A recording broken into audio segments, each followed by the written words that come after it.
I can solve it. You can't solve this. Watch me. This is impossible. From a shack to the blackboard. People often say the biggest divide in the world is between the rich and the poor. But that's not true. The real divide is between those who get opportunities and those who only get dreams. This is the story of a boy who owned no books, no notebooks, not even a proper school uniform. But inside his mind burned a fire powerful enough to shake the world of elite education. So stay till the end, and if stories of raw, real inspiration move you, hit like, subscribe, because what's coming next might stay with you for a long time. A morning of two worlds. It was 7 a.m. Outside Newton International Academy, one of the most expensive private schools in the city, luxury cars lined up like a showroom. Parents stepped out in suits. Children walked in with designer backpacks, polished shoes, and confidence bought by tuition fees. But just beyond the school wall, near a broken water pipe, stood a thin 13-year-old boy. His name was Aaron. Torn clothes, shoes without laces, a large sack on his shoulder, filled with scrap metal and discarded trash.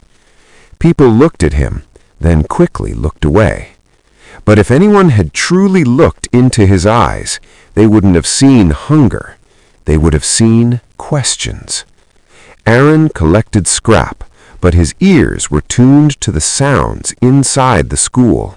The bell, the chalk scraping the blackboard, students discussing numbers and formulas.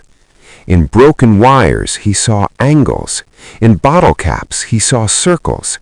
In discarded calendars he saw patterns. He had never been to school, yet somehow math kept finding him. The storm inside the classroom. That same day, a new teacher walked into grade 11, Dr. Richard Mathers, a legendary mathematics professor known across the country. The kind whose problems terrified even Ivy League students.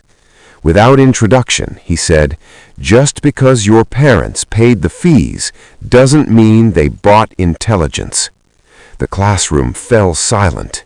Dr. Mathers turned to the board and began writing. He wrote for 30 straight minutes, the entire board filled with symbols, equations, and logic. Finally, he turned around and said, "I created this problem 18 years ago. No student has ever solved it completely. Solve this, and I quit teaching." The bell rang. Students walked out, shaking their heads. But no one noticed the boy outside the window, fingers gripping the iron bars. Aaron. His hands trembled, not with fear, but with excitement. To him, the problem wasn't written on the board, it was calling him. If moments like this give you chills, go ahead and hit like. The night decision. 1 a.m., a dark slum, a leaking roof, a mother burning with fever, a father lost to alcohol. No dinner, no comfort. But Aaron's hunger was smaller than his curiosity. He slipped out quietly and ran toward the school, climbed the broken wall, entered the silent classroom. The blackboard glowed faintly under a streetlight. He picked up the chalk. His hand shook at first, then his mind took over. Numbers connected, patterns revealed themselves. Time seemed to disappear. It felt as if the universe itself had stepped aside to let him pass. 3 hours later, he wrote the final line, "Answer equals 1." Aaron smiled, a smile more valuable than any designer shoe. The morning shock. The next morning, Dr. Mathers entered the class. He froze.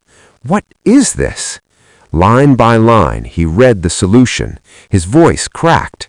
It's correct. It's perfectly correct. Security footage was reviewed. A shadow, torn clothes, a boy with a sack. The guard said, "Sir, he's just a trash picker."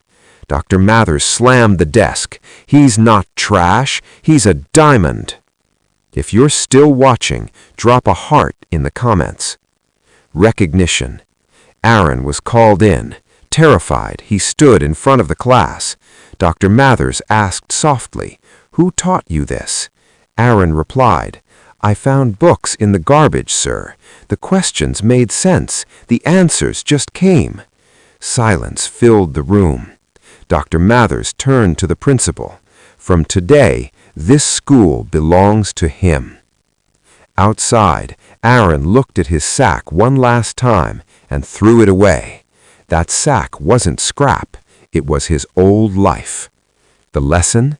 This story reminds us, talent doesn't check your background. Knowledge doesn't care about money.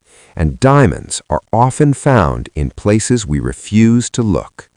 If there's an Aaron around you, don't ignore him.